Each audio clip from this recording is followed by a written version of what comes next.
Hey everyone, I have a question for you before we start today. Ooh, Jack asking the question. This is new. I know, right? Okay, here it is. Have you ever been completely lost in a city where English is the only way to find your way back? No map, no signal, no Wi-Fi, just you and English. Because today, Emily has a story about someone who lived exactly that moment. And it is a story I think every single person watching is going to feel deeply. I'm Emily. Welcome back to English Talk. And today, we are telling the story of Mia. And I'm Jack. By the end of Mia's story, you will have every phrase you need to ask for directions confidently, in any city, in any situation, in English. Let's begin. So, Mia is 26 years old. She works as a graphic designer. She had saved money for 2 years for one dream, 1 week in London. Just her, just the city, just the experience of being somewhere completely new and completely English speaking. That sounds both exciting and terrifying at the same time. Both, exactly both. Day 1, perfect. She checked into her hotel. She explored the area near the hotel. Everything was close. Everything was easy. She felt confident. And then day 2 happened. And then day 2 happened. Mia woke up early. She wanted to find a famous market she had read about online. She took a screenshot of the map the night before. She felt prepared. She walked out of the hotel, turned left, then right, then through a small side street, then across a bridge. I already know where this is going. She looked up from the pavement and realized she had absolutely no idea where she was. The streets all looked the same, the screenshot on her phone too small to read, and her data completely finished. No data. Lost. In London. Alone. Alone in a city of 9 million people where every single person around her was speaking English, and Mia, who had studied English for 4 years, suddenly felt like she had forgotten every single word. That feeling. I know it so well. When you need English the most, it disappears. It disappears. But here is what Mia did next, and this is where today's lesson begins. Mia stood on the pavement for 30 seconds, just breathing. And then she made a decision. She was going to ask someone. She looked around. She saw a woman about her age walking past with a coffee. She looked friendly.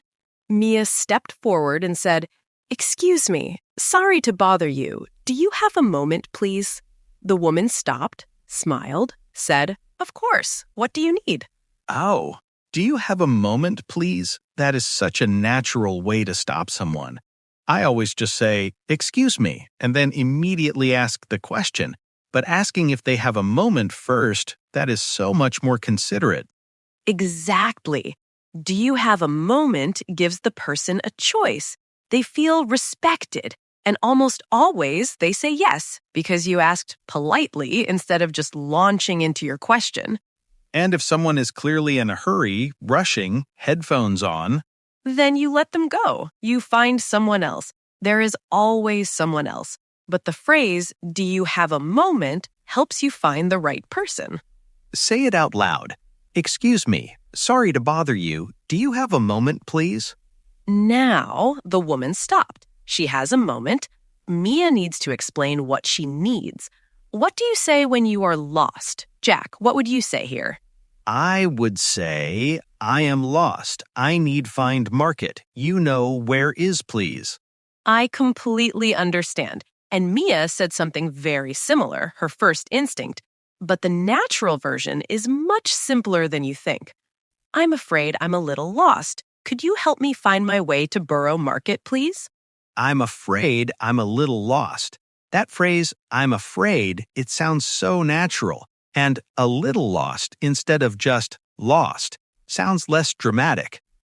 "I'm afraid" in English does not always mean you are scared. It is a polite, softening phrase, like, I'm afraid I don't know, or I'm afraid it's closed today. It makes any difficult thing sound gentler. I'm afraid I'm a little lost. I'm going to use this phrase forever. Say it. I'm afraid I'm a little lost. Could you help me find my way to Borough Market, please? The woman smiled warmly at Mia and said, Borough Market. Oh, yes, of course. Okay, so go straight down this road, take the second left, walk past the red brick building, cross the main road at the traffic lights, and you will see the market entrance on your right. You can't miss it. That is a lot of information very fast. That is always a lot of information very fast. And Mia understood all of it? Mia caught straight down, left, traffic lights. The rest, a little blurry. And here is the moment that separates a confident English speaker from a nervous one. What did she do? She did not nod and pretend she understood everything. She said, Thank you so much. I just want to make sure I have that right. So, straight down this road, then second left, and then cross at the traffic lights. Is that right? The woman said, Exactly right. And the market will be on your right after that. That's brilliant. Thank you so much. I really appreciate your help. She repeated the directions back. We learned that technique in the airport video, confirming what you heard. Always confirm. Always repeat back what you understood. Two things happen when you do this. First, if you got something wrong, the person corrects you before you walk away in the wrong direction. Second, saying the directions out loud helps your brain remember them better than just listening. So repeating back is both polite and practical. Double benefit. Always. And the key direction words Mia used. Straight down means keep walking forward in the same direction.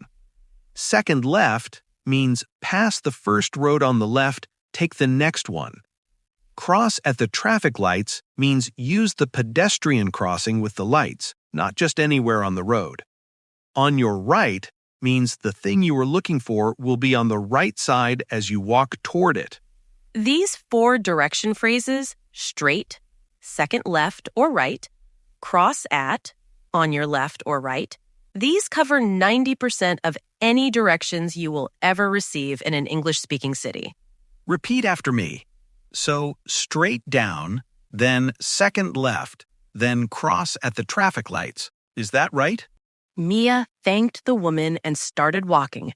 Straight down, second left, past the red brick building, she found the traffic lights, she crossed, she looked to her right, and there it was. Borough Market. Wooden stalls, the smell of fresh bread and coffee, people everywhere. Ah, that feeling when you find the place after being lost. It is the best feeling. The best feeling. Mia told me later that she stood at the entrance for a moment and just smiled, not because she found the market, but because she had done it. She had been lost, completely lost, in a foreign city, and she had used English to find her way back. With one phrase. I'm afraid I'm a little lost. That one phrase changed her whole morning. That one phrase, and the confidence to ask. Because asking for help is not weakness. In any language, asking for help is wisdom. Now, Mia spent 2 happy hours at the market. She bought bread, she had coffee, she felt wonderful. And then she needed to get back to her hotel. But the way back felt different from the way there. The streets looked different from this direction. This always happens to me. Places look completely different when you walk back the other way. Always. This time, Mia spotted a small shop nearby. She went inside. An older gentleman was behind the counter. She said, "Excuse me, I'm sorry to bother you. I'm trying to get back to Waterloo Station. Am I going in the right direction?" Now, this question, am I going in the right direction? This is a brilliant phrase when you are not completely lost, but just not sure. You are already walking, you just need confirmation. Am I going in the right direction It sounds confident, like you have a plan. You just want to check. Exactly. And the shopkeeper said, Waterloo. You are actually going the wrong way, love. You need to turn around, go back to the main road, turn left, walk about 10 minutes, and you will see the station signs. Going the wrong way, love. That is very British English. Love as a friendly word for a stranger. Very British, very warm. And Mia understood. Turn around, main road, left, 10 minutes, follow signs.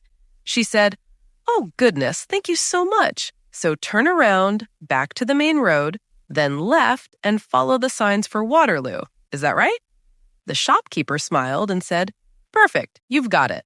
You've got it, meaning you understood correctly. Another phrase to add to the list. Say Mia's phrase. I'm trying to get to Waterloo Station. Am I going in the right direction? Mia turned around, walked back to the main road, turned left, and after about 8 minutes, she saw it. A large blue sign, Waterloo Station, with an arrow pointing right. She felt relief wash over her completely. Signs. Sometimes the signs save you. Always look for signs first.